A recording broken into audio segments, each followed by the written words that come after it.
অবশেষে দুর্যোগ মুক্ত পরিবেশ দেখা দিয়েছে দক্ষিণবঙ্গের উপরে, যদিও উত্তর ভাগ এবং উত্তর পূর্ব ভারতের বিভিন্ন অংশে এখনও বৃষ্টিপাতের সম্ভাবনা রয়েছে। তাপমাত্রা অনেকটাই কমে গিয়ে ঠান্ডা পরিস্থিতি তৈরি করেছিল দক্ষিণবঙ্গে। যেভাবে ঝড় বৃষ্টি পরিবেশ তৈরি হয়েছিল তাতে মানুষের অনেকটাই চিন্তার কারণ দাঁড়িয়েছিল। কবে থেকে পরিষ্কার হবে এই পরিস্থিতি? আমরা বলেইছিলাম যে রবিবার থেকে পরিস্থিতি অনুকূলের দিকে যেতে পারে, সোমবার থেকে অনেকটাই দেখবেন যে থাকবে না। তবে নতুন করে আবারও বৃষ্টিপাতের পরিবেশ থাকবে, যেখানে আবারও ঝড় বৃষ্টি হবে, যা সম্ভবত 15 তারিখ থেকে 28 তারিখের মধ্যে 2 থেকে 3 দিনের জন্য হতে পারে, এমন সম্ভাবনা কিন্তু রয়েছে। কোন কোন জেলাগুলিতে সেগুলি হতে পারে আমরা জানাবো। কত তাপমাত্রা নামলো, মিনিমাম টেম্পারেচার আমরা কিন্তু দেখাবো এই ভিডিওতে, জানিয়ে দিয়েছে আবহাওয়া দপ্তর। আগামী কয়েকদিনের পরিবেশ সম্পর্কেও জানাবো। এদিকে কিছু অক্ষরেখাও রয়েছে এবং ঘূর্ণাবর্তও রয়েছে। নতুন করে আবারও একটি পশ্চিমী ঝঞ্ঝা সম্ভবত মাসের শেষের দিকে আসবে, ফলে মাঝে মাঝে বৃষ্টিপাত দেখা যেতে পারে। তবে এপ্রিলের শুরুর দিকেই তাপমাত্রা অনেকটা বেড়ে গরম বাড়াতে পারে, যা তীব্র গরমেরও পরিস্থিতি তৈরি করতে পারে। ইতিমধ্যে ভারতের পশ্চিমের দিকে আবারও মেঘলা আকাশ হতে শুরু করেছে। আপনার এলাকায় আজ কি দিনের বেলাতে রোদের দেখা মিলেছে, পরিষ্কার পরিচ্ছন্ন আকাশ দেখা মিলেছে? জানাবেন। আর যাদের ওখানে এখনও মেঘলা আকাশ বৃষ্টিপাত রয়েছে তারাও কিন্তু কমেন্ট করবেন। এই যে ঝড় বৃষ্টির দুর্যোগটা তৈরি হয়েছিল, তাতে চাষি ভাইদের কেমন ক্ষয়ক্ষতি হলো, যদি কারো জানা থাকে কমেন্ট করে জানাবেন। এবং আপনার এলাকায় কোনো অস্বাভাবিক ঘটনা ঘটে থাকলে সেটাও জানাবেন, কারণ অনেক জায়গাতেই বিদ্যুতের খুঁটি উড়েছিল, লোডশেডিংয়ের ব্যাপার বেড়ে গেছিলো, এর পাশাপাশি গাছপালা ভাঙার পাশাপাশি অনেকের চাল উড়ে গেছিলো, কারণ ঝড় অনেক জায়গাতে হয়ে গেছিলো ভালো মতো। কোথাও কোথাও কোনো কোনো অংশে ঝড়ে কিন্তু টিনের চাল এসব উড়ে গেছে, বাড়ি ঘর নষ্ট হয়েছে এবং শিলাবৃষ্টিতেও অনেক ক্ষতি হয়েছে। সেগুলো কিন্তু জানা থাকলে জানাবেন। আপনি কোথা থেকে দেখছেন সেটা কিন্তু কমেন্টে উল্লেখ করতে ভুলবেন না। একটি লাইক করে আমাদের অনুপ্রাণিত করবেন। ফেরত আসছে এখানে, দেখে নিই আজকের লেটেস্ট আপডেটে কী বলছে আবহাওয়া দপ্তর। এবারে একবার চট করে দেখে নেব যে 22 তারিখ সকালবেলায় আলিপুর আবহাওয়া দপ্তর মিনিমাম টেম্পারেচার কোথায় কেমন বললো। কারণ তাপমাত্রা তো নেমে যাওয়ার কথা ছিল, নেমেও গেছিলো, ঠান্ডা ঠান্ডা ভাবটাও তৈরি হয়েছিল। তো আমরা দেখতে পাচ্ছি মোটামুটি সব জায়গা বলছি না, কিছু কিছু বলছি। তো আলিপুর, দমদম, উলবেড়িয়া এই সাইডটাতে 19 ডিগ্রি দেখা যাচ্ছে, ডায়মন্ড হারবার। এখানে দীঘার দিকে 17, তবে বাঁকুড়ার দিকে 15.7, এখানে কিন্তু ঠান্ডা ঠান্ডা ভাবটা বেড়ে গেছিলো। শ্রীনিকেতনের দিকে 16, বহরমপুরের দিকে 17, সল্টলেক, ক্যানিং, কাঁথি এগুলোতে মোটামুটি 19 ডিগ্রি, মগরার দিকে 20, কলাইকুণ্ডার দিকে 23, খুব বেশি কমেনি। পূর্ব বর্ধমানে দেখা যাচ্ছে যে 15 ডিগ্রি তাপমাত্রা হয়েছে, পূর্ব বর্ধমানে 15 ডিগ্রি, তার মানে এখানে ঠান্ডাটা ভালোই কিন্তু পড়েছিল রাতের দিক থেকে সকালের দিকে। পানাগড়ার দিকে 16, আসানসোল 16, পুরুলিয়া 19, ব্যারাকপুর 20, সিউড়ির দিকে 17, ঝাড়গ্রাম 17, কল্যাণী 17 এবং বসিরহাট 18। উত্তরবঙ্গের মালদার দিকে 17, দার্জিলিং 5.6, কোচবিহার 18, জলপাইগুড়ি 16, আলিপুরদুয়ার 16, রায়গঞ্জ 17, কালিম্পং 11, বাগডোগরা 18 এবং বালুরঘাট 17। দার্জিলিং তো পিটিও রয়েছে 4.8। মোটের উপর আমরা তারা দেখলাম যে 15 ডিগ্রি তাপমাত্রা পূর্ব বর্ধমানে কিন্তু হয়ে গেছিলো এবং বাঁকুড়ার দিকে, মানে বাঁকুড়া এবং পূর্ব বর্ধমানে ঠান্ডাটা রাত থেকে সকালে ভালোই কিন্তু পড়েছিল। বুঝতে পারছেন, 15 ডিগ্রি একদম 15 থেকে 16-র মধ্যে ঘোরাফেরা করেছে। এবারে দেখব 22 তারিখ সকালবেলায় ভারতীয় মৌসুম ভবন কি বলছে। বৃষ্টিপাতের সম্ভাবনা কিন্তু আগের থেকে অনেকটাই কমবে এবং তাই পূর্বাভাস দিয়েছে এখানে আবহাওয়া দপ্তর। তবে উত্তর পশ্চিম ভারতে নতুন করে ঝঞ্ঝা আসবে, তার জন্য 27 তারিখ পর্যন্ত বৃষ্টিপাত তুষারপাতের ব্যাপার এখনও জারি রেখেছে। ফ্রেশ স্পেল অফ রেন শুরু হবে। উত্তর পূর্ব ভারত এখানেও বৃষ্টিপাত কিছুটা কমের দিকে রয়েছে, তবে নতুন করে আবার আসবে, ভারী বৃষ্টিপাত হবে আসাম, মেঘালয়, মিজোরাম, মণিপুর, ত্রিপুরা এই জোনটাতে 27 তারিখে। এর পাশাপাশি কিছু কিছু বজ্রবিদ্যুৎ অ্যাক্টিভিটি থাকবে আগামী 4 দিনে উত্তর পূর্ব ভারতে, এমনটা এখানে জানাচ্ছে ভারতীয় মৌসুম ভবন। পূর্ব ভারতের জন্য রয়েছে আপাতত দক্ষিণবঙ্গে বৃষ্টিপাতটা কমের দিকেই রয়েছে, তবে উত্তরবঙ্গে 22 তারিখ থেকে 25 তারিখ পর্যন্ত এখনও বজ্রবিদ্যুৎ এবং দমকা ঝোড়ো হাওয়া, যার গতিবেগ 40 থেকে 50, গাস্টিং 60 হতে পারে, এমন সম্ভাবনা রয়েছে। বিহারের দিকে 26, 27 এবং উত্তরবঙ্গে 22 তারিখ থেকে 25 তারিখ পর্যন্ত সময়ের মধ্যে মাঝে মাঝে চলতে পারে। বিশেষ করে উপরের দিকে পাহাড়ি অঞ্চলগুলিতে থাকতে পারে এই সম্ভাবনা বেশি, মানে উপরের দিকে 5টি জেলাতে, যা দিনাজপুর বা মালদার দিকে সম্ভাবনা কম হতে পারে। দেখে নেব উইন্ডোতে কী পাওয়া যাচ্ছে। মধ্য ভারতে কিন্তু তাপমাত্রা ইতিমধ্যে বাড়বে, এখানে 24 থেকে 25শে মার্চের মধ্যে কিছু বজ্রবিদ্যুৎ অ্যাক্টিভিটি বিদর্ভ ছত্তিশগড়ের দিকে দেখা যেতে পারে। দক্ষিণ ভারতে কিছু বজ্রবিদ্যুৎ অ্যাক্টিভিটি থাকবে, পশ্চিম ভারতের দিকেও কিছু থাকবে। গরম অস্বস্তিকর পরিবেশও কিন্তু ইতিমধ্যে শুরু হচ্ছে এবং তাপমাত্রা নিয়ে আপনাদের আগেই বলেছিলাম যে তাপমাত্রা কিন্তু বাড়বে, ধীরে ধীরে তাপমাত্রা বাড়বে। তো উত্তর পশ্চিম ভারতে আগামী 4 দিনের মধ্যে 6 থেকে 8 ডিগ্রি তাপমাত্রা বৃদ্ধি পাবে ম্যাক্সিমাম টেম্পারেচার। এর পাশাপাশি পূর্ব মধ্য ভারতে 3 থেকে 5 ডিগ্রি, পূর্ব ভারতে 24 ঘন্টা পর থেকেই ধীরে ধীরে 2 থেকে 4 ডিগ্রি তাপমাত্রা, সোমবার থেকেই তাপমাত্রা বাড়বে 2 থেকে 4 ডিগ্রি পর্যন্ত এবং গুজরাট রিজিয়নে 3 থেকে 5 ডিগ্রি তাপমাত্রা বৃদ্ধি পাবে এমনটা জানাচ্ছে ভারতীয় মৌসুম ভবন।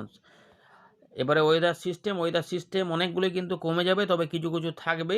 ইতিমধ্যে পশ্চিমী ঝঞ্ঝার প্রভাব রয়েছে, তবে এবারে একটা পূর্ব বাংলাদেশ এবং সংলগ্ন এলাকার উপরে একটি ঘূর্ণাবর্ত কাজ করছিল। এটা ইতিমধ্যে কাছাকাছি কিছু এলাকাতে একটা থাকবে। এর পাশাপাশি একটি অক্ষরেখা, ওয়েস্টার্ন ডিস্টারবেন্সের একটা অক্ষরেখা থাকছে পূর্ব বিহার থেকে উত্তর বঙ্গোপসাগর পর্যন্ত, যা উত্তর গাঙ্গেয় পশ্চিমবঙ্গ বাংলাদেশের উপর দিয়ে বিস্তৃত। এগুলো বলা রয়েছে, আর এখানে বলার মতো কিছু নেই। মোটামুটি আর একটি বড় ব্যাপার রয়েছে, সেটা হচ্ছে যে 26শে মার্চ উত্তর পশ্চিম ভারতে নতুন একটি পশ্চিমী ঝঞ্ঝা আসবে। চিত্র দেখব, চিত্রে কি পাওয়া যাচ্ছে আলোচনাটা। উত্তর পূর্ব ভারতে কিছু বজ্রবিদ্যুৎ অ্যাক্টিভিটি বাচ্চা, এখানে কিন্তু রবিবারে দু এক জায়গায় বিক্ষিপ্ত বৃষ্টিপাত গাঙ্গেয় পশ্চিমবঙ্গে হালকা টাইপের হতে পারে। যে কিছু কিছু অংশে একটু হালকা হালকা মেঘলা মেঘলা ভাব রয়েছে, তো দু এক জায়গায় যদি নামে কিন্তু দুর্যোগের ব্যাপার নেই, একদম লাইট ব্যাপার হতে পারে। তবে অনেক জায়গাতেই দেখবেন যে হবে না, সেরকম ব্যাপারই থাকবে। সামান্য কিছু এলাকাতে টুকটাক যদি হয় সেটা আলাদা কথা, না হলে মোটের ওপরে সোমবার পর্যন্ত কিন্তু বৃষ্টিপাত নাই, যদিও এখানে টুকটাক বলে রেখেছে। তবে মনে হচ্ছে যেন পরিবর্তন করে দিতে পারে। এরপরে আস্তে আস্তে আবার জলীয় বাষ্প ঢুকবে, যা 24 তারিখ থেকে ওই ছত্তিশগড়, অন্ধ্রপ্রদেশ, উড়িষ্যার দিক থেকে। তারপরে এটা এসে 25 তারিখের আশপাশ থেকে আমাদের গাঙ্গীয় পশ্চিমবঙ্গে বৃষ্টিপাত আবার আনতে পারে। সেগুলো পরে আবহাওয়া দপ্তর জানাবে। আপাতত সতর্কতা নেই, কিন্তু বৃষ্টিপাতের দেখুন বাঁ দিকে চিত্রগুলোতে বৃষ্টিপাতের কথা বলছে, যেটা 25 থেকে 28 তারিখের মধ্যে থাকতে পারে। তবে সম্ভাবনা থাকবে যে এই যে 27 তারিখে দেখুন, 27 তারিখে দক্ষিণবঙ্গে বৃষ্টিপাত বাড়ার ইঙ্গিত দিয়েছে। এখনও সতর্কতা কিছু জারি করেনি, তবে উত্তর পূর্ব ভারতে এই সময়তে ভারী বৃষ্টিপাত হতে পারে 27 তারিখের দিকে, যে দেখুন, এবং ফেয়ারলি ওয়াইড স্প্রেড থাকবে, যা উত্তরবঙ্গ, উত্তর পূর্ব ভারতে এবং বাংলাদেশেরও বেশ কিছু অংশে দেখা যেতে পারে। তাই প্রত্যেকে শেয়ার করে রাখবেন, চাষিবাদের কিছুটা পরিকল্পনা করতে সুবিধা হবে, সাধারণ মানুষেরও পরিকল্পনা করতে সুবিধা হবে এবং নিয়মিত আমরা তো আপডেটটা জানাচ্ছি, আর নজর রাখবেন, তাহলেই বুঝে যাবেন আর কিছু পরিবর্তন হচ্ছে কি হচ্ছে না। পরিবর্তন অবশ্যই কিছু কিছু হবে, কারণ নিয়মিত আপডেট সেই জন্যই দেওয়া হয়, কারণ বায়ু প্রকৃতির গতি প্রকৃতি অনুযায়ী পরিবর্তনটা চলেই আসে। এবারে আমরা দেখে নেব যে এটা বলছি না, উইন্ডে থেকে চলুন দেখে নেওয়া যাক। আমরা ফেরত চলে এলাম উইন্ডির লাইভ স্ক্রিনে। তো ইতিমধ্যে আমরা উপগ্রহ চিত্রে দেখতে পাচ্ছি যে আমাদের কিন্তু দক্ষিণবঙ্গে একদম পরিষ্কার পরিচ্ছন্ন আকাশে বলতে গেলে আছে, যদিও ঝাড়খণ্ডের দিক থেকে কিছু কিছু ছোটো ছোটো মেঘ এখন উঠছে আবার, সেগুলো যদি আবার কোনো কারণে বড় হতে পারে তাহলে এই অংশগুলিতে কোথাও কোথাও বৃষ্টিপাত নামতে পারে, কারণ এখানে কিন্তু বৃষ্টিপাতের সেল তৈরি হচ্ছে সম্ভবত। আর বিহারের দিকে কিছুটা এখনও রয়েছে, উত্তর দক্ষিণ দিনাজপুর, মালদা একটু মেঘলা মেঘলা ভাব রয়েছে, রংপুর, রাজশাহী। জানাবেন আপনাদের এলাকায় সেরকমই আছে না কি পরিষ্কার রয়েছে জানাবেন, মানে একটু পরিষ্কারের দিকে একটু ঝাপসা ব্যাপার আর কি, সেটা বলতে চাইছি। যা দার্জিলিং, জলপাইগুড়ি, কালিম্পং সাইড ধরে কিছু মেঘ আসছে, যা নেপালের দিক থেকে আসছে এবং পরের দিকে দেখতে পাচ্ছি ভুটানের রয়েছে এবং পাশাপাশি মেঘালয়, আসামের দিকে কিছু মেঘ তৈরি হচ্ছে। উপকূল তীরবর্তী যে এলাকাগুলি রয়েছে, যেখানে দীঘা, মন্দারমণি, কাঁথি থেকে শুরু করে সাগরদ্বীপ, নামখানা, ভেসারগঞ্জ বা এই যা রয়েছে এগুলোতে, যেগুলো বৃষ্টিপাত একবার এসেছিলো সেগুলো কিন্তু ফাঁকাই রয়েছে যখন আমাদের আপডেটে দেখাচ্ছি। কিন্তু উড়িষ্যার দিকেও, জামশেদপুরের দিকেও কিছু কিছু সেল কিন্তু তৈরি, যেগুলো সব বৃষ্টিপাতের মতো পরের দিকে ওগুলো বেড়ে যেতে পারে।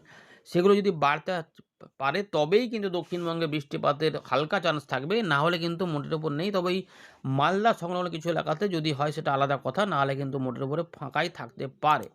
যাই হোক, তাপমাত্রা বাড়বে পরিষ্কার বোঝা যাচ্ছে। আমরা বজ্র সেলে ফেলে একবার দেখি নতুন করে কিছু বজ্র সেল আসবে কি না। তাপমাত্রা কিন্তু এখন এই রবিবার পর্যন্ত কমই থাকবে, সোমবার থেকে তাপমাত্রা এখন কোনো বজ্র সেল নেই।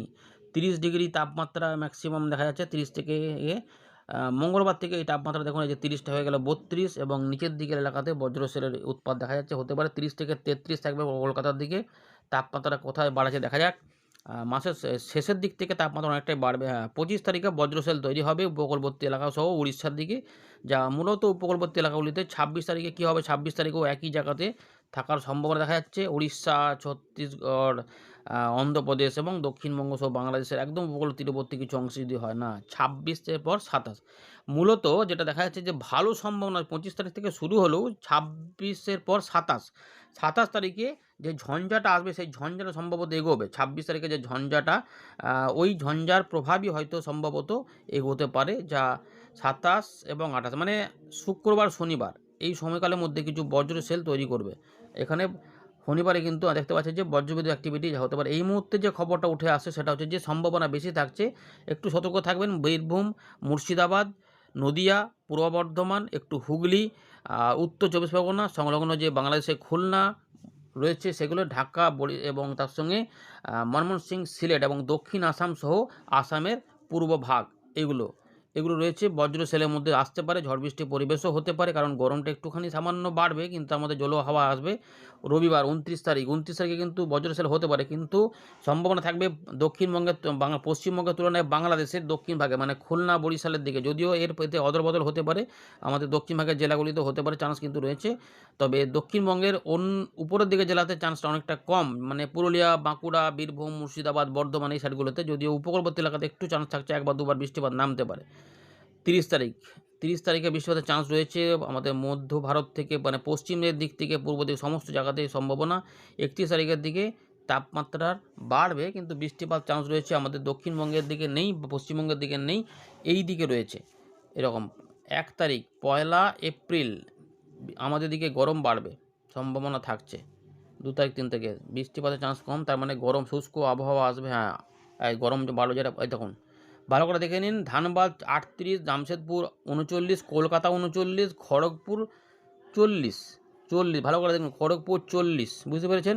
এই যে পশ্চিম মেদিনীপুরে প্রচণ্ড গরম বাড়বে এবছর, কিন্তু গরমটা খুব বেশি হওয়ার কথা। যাই হোক, দেখা যাক, বৃষ্টিপাত মোড়ে ফেলে দেখা যাক। 3 তারিখ 4 তারিখ এপ্রিল মাসের প্রথম সপ্তাহে গরমটা রয়েছে, তবে 4 তারিখ 5 তারিখে দক্ষিণবঙ্গে বৃষ্টিপাত আসতে পারে, মানে মাঝে মাঝে গরমকে কাজে লেগে বজ্রসেল তৈরি হতে পারে।